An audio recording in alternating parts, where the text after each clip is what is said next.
A foggy morning in the tropical heat of Manila Bay, 1762. A British general, tall and imposing, strides confidently through his camp, his red coat gleaming under the sun, barking orders to his men. He's William Draper, the conqueror, the man who just seized one of the richest prizes in the Spanish Empire with barely a fight. He laughs with his officers, toasting to easy victories and endless riches. But out there, in the shadows of the palm trees and the ruins beyond the walls, silent figures wait. Philippine warriors, hidden in the underbrush, their bows drawn taut, eyes sharp as eagles. One by one, they release. Arrows whisper through the air like death's own sigh.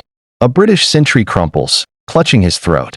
Another officer falls mid-sentence, a feathered shaft blooming from his chest. One shot each .no misses. No mercy. And just like that, the general's smirk fades. His empire of confidence crumbles to dust. How did it come to this? How did a cocky invader from across the world meet his match in the unyielding spirit of the islands? Stick around, because this is the untold story of hubris, heroism, and the snipers who turned the tide. It's a tale that will keep you glued to your seat until the very end. Let's rewind the clock to understand how this dramatic showdown even happened. The year is 1756, and Europe is ablaze with what's now known as the 7 Years' War, the first true world war, pitting empires against each other across continents. On one side, you've got Britain, hungry for global dominance, allied with Prussia and a few others. On the other, France and Spain, old colonial powers clinging to their vast territories.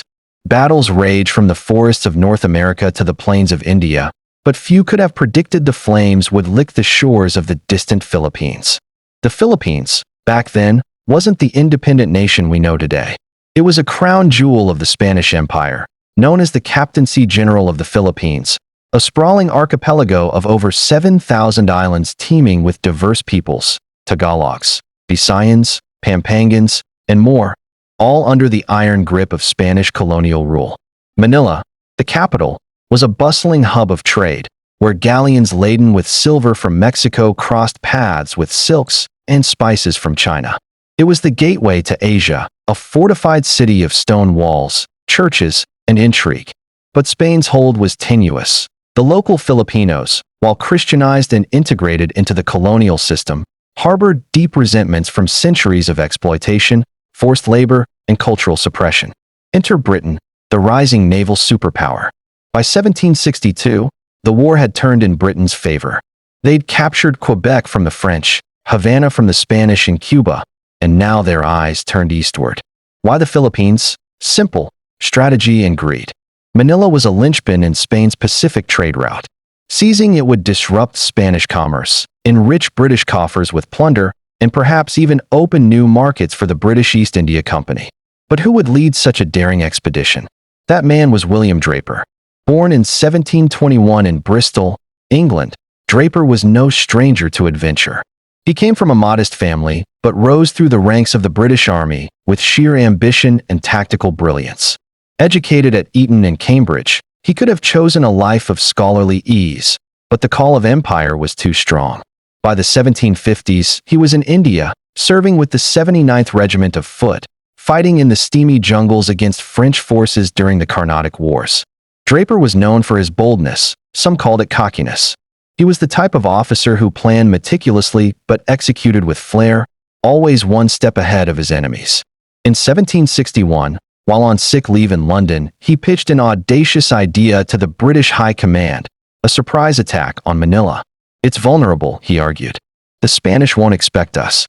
We can strike from India, catch them off guard, and claim the prize before they even muster a defense. The British government, flush with victories elsewhere, approved the plan. Draper was promoted to brigadier general and given command of a motley force. About 2,000 men, including regulars from his 79th Foot, sepoys, Indian soldiers, from the East India Company, French deserters who'd switched sides, and a contingent of Royal Marines and sailors. Backing them was a formidable fleet under Rear Admiral Samuel Cornish. 8 ships of the line, 3 frigates, and several storeships. It was a ragtag armada, but Draper was confident. With these men and God's wind, he reportedly said to his aides, Manila will fall like a ripe fruit. The expedition set sail from Madras, India, in late July 1762. The voyage across the Indian Ocean and into the South China Sea was grueling. Storms battered the ships, scurvy claimed lives, and the tropical heat turned the decks into ovens. But Draper's resolve never wavered. He drilled his men relentlessly, poring over maps and intelligence reports smuggled from merchants. He knew Manila's defenses, the massive stone walls of Intramuros, the fortified citadel with bastions like San Diego and San Gabriel, guarded by cannons. The Spanish garrison was small, about 800 regular troops under acting Governor-General Manuel Rojo del Rio y Vera, a hesitant archbishop thrust into military command, supplemented by Filipino militia, Pampangan auxiliaries, and native levies. Total defenders, around 10,000, but poorly trained and equipped. As the British fleet approached Manila Bay on September 22, 1762, panic rippled through the city. Rojo had received vague warnings of war with Britain months earlier, but dismissed them as rumors. Now, staring at the horizon dotted with British sails, he scrambled to fortify. Church bells tolled, calling men to arms. Filipino volunteers, farmers, fishermen, and warriors from nearby provinces flocked to the walls, armed with muskets, bolos, machetes, and traditional bows. Among them were the Pampangans, renowned for their fierce loyalty to Spain but even fiercer fighting spirit. These were no ordinary soldiers. They were masters of the terrain, skilled in guerrilla tactics honed against Moro pirates in the south. Draper wasted no time. On September 24th, under cover of a squall, he landed his forces south of the city at Malate, just beyond the walls. The Spanish fired sporadically from Fort San Antonio Abad, but the British advanced unopposed, setting up camp in the abandoned churches and houses. Draper sent a demand for surrender. Yield the city, and no harm will come. Rojo refused, stalling for time, hoping reinforcements from the provinces would arrive. The siege began in earnest. British ships bombarded the walls from the bay, their cannons thundering day and night, shattering stone and morale. On land, Draper's men dug trenches, inching closer under withering fire. The Filipinos fought back ferociously. From the ramparts, Pampangan sharpshooters picked off British soldiers with deadly accuracy. One early casualty, Major Moore, a key officer, fell by a single arrow to the chest as he surveyed the lines. One shot. The warriors whispered among themselves, a mantra of precision born from necessity. They couldn't afford wasteful volleys. Each arrow, each musket ball, had to count. By September 26th, the Spanish launched a counterattack. A force of 2,000 Filipinos and 200 Spaniards charged the British positions near the Church of Santiago. Led by local captains, they fired arrows in dense clouds, then closed with spears and bolos. The British, caught off guard, suffered heavy losses, around 40 killed in the melee. But their disciplined volleys and bayonets held, and the attackers retreated, leaving hundreds dead. Draper, watching from his command post, dismissed it as a savage nuisance. "These natives are brave but undisciplined," he told his aides. "They'll break soon enough." He was wrong. The attacks continued on the night of September 29th, another sortie. Filipinos crept through the darkness, firing from windows and rooftops, sniping at sentries. British patrols vanished, throats slit or bodies riddled with arrows. Draper's confidence began to crack, though he hid it well. Supplies were low, disease spread through the camp, dysentery, malaria. His men grumbled about the infernal heat and ghostly archers, who struck without warning. October 3rd dawned bloodied at first light. A massive Filipino assault erupted. Led by Jose Manolastas, a Pampangan chieftain of legendary courage, thousands poured from the gates. Manolastas, a towering figure with scars from pirate raids, rallied his men. "For our homes, our faith." They smashed into British trenches, arrows flying like hornets. Volleys from hidden positions dropped redcoats one by one shot each. The cry went up as sharpshooters targeted officers, sowing chaos. British accounts later described the terror: men falling silently, pierced through helmets or hearts. In the chaos, Manolastas's vanguard broke through, reaching deep into the British camp. They aimed for Draper's tent itself, a bold bid to decapitate the invasion. Arrows whistled past the general as he grabbed his sword, shouting for reinforcements. His guards formed a line, firing muskets into the rush. Manalastas fought like a demon, spearing 2 sepoys before retreating under heavy fire. The attack cost the Filipinos dearly, over 300 dead, but the British lost nearly 200, including key engineers. Draper, shaken, wrote in his journal, "These islanders fight with the fury of tigers. My men are weary. Victory must come soon." It did, but at a price. On October 5th, British batteries breached the walls at Bastion de San Diego. The next day, October 6th, Draper ordered the assault. Storming parties scaled the rubble, bayonets fixed. Inside, chaos reigned. Rojo, overwhelmed, surrendered after minimal resistance. The city fell. Draper entered Intramuros triumphantly, his forces securing the forts.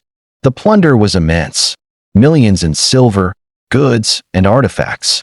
But as he raised the Union Jack over Fort Santiago, he couldn't shake the unease. The countryside buzzed with resistance. Hey, if you're hooked on this epic tale of underdogs versus empires, do me a favor. Hit that subscribe button right now. Click the bell for notifications so you never miss a deep dive into forgotten history like this. Your support keeps these stories alive. Let's get back to it. With Manila captured, Draper proclaimed British rule. He installed Dawson Drake as deputy governor, a East India Company man more interested in profit than governance. The occupation was meant to be temporary, a bargaining chip in peace talks, but it dragged on for 18 months.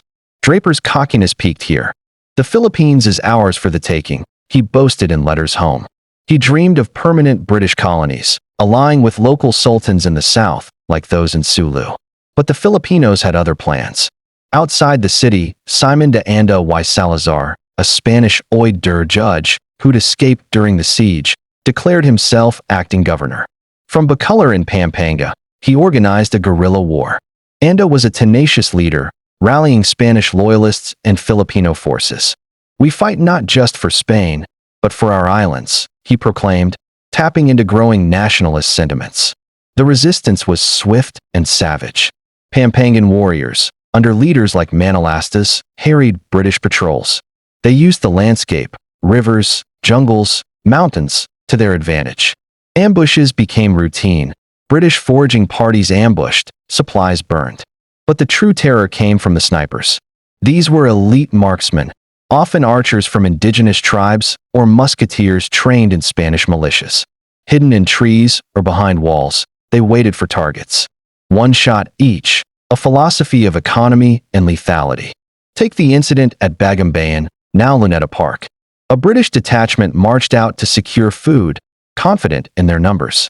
From the tree-lean, shadows stirred. Twang. An arrow felled the lead sergeant. Panic ensued as more shots came. Precise, deadly. Officers dropped, privates scattered. By day's end, a dozen British lay dead, the rest fleeing back to the walls. "They strike like phantoms," one survivor reported. Another tale. In Cavite, the nearby port also occupied, a British captain inspected docks. A single musket cracked from a distant rooftop, one shot, and he slumped, lifeless. The sniper, a young Pampangan named Francisco, who'd lost his family in the initial bombardment. Stories like these multiplied. Draper's men, once victors, now huddled in Manila, afraid to venture out. Disease ravaged them. Over 1,000 died from illness alone, more than in battle.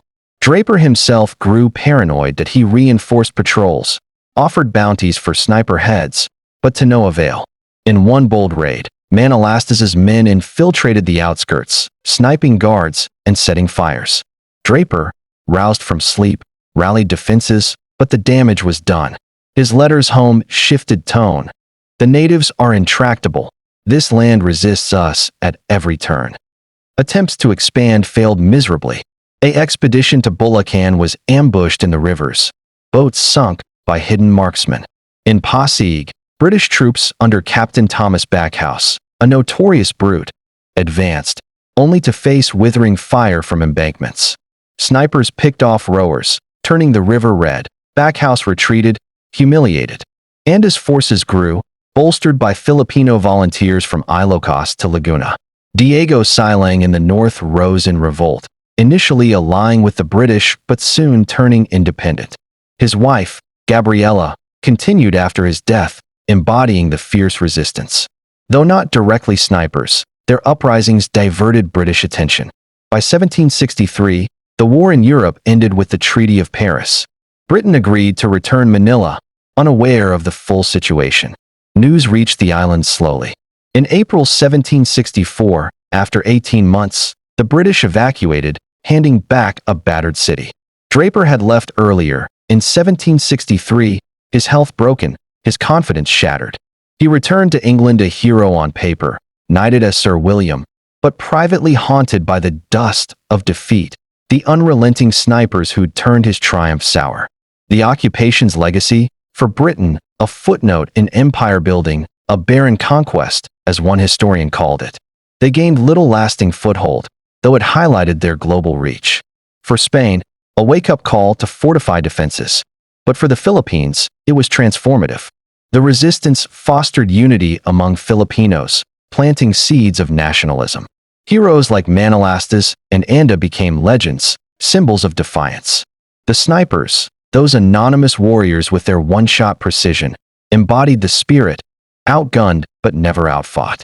Draper's story ends quietly that he retired, wrote defenses of his campaign, but died in 1787, his Philippine adventure a mixed memory.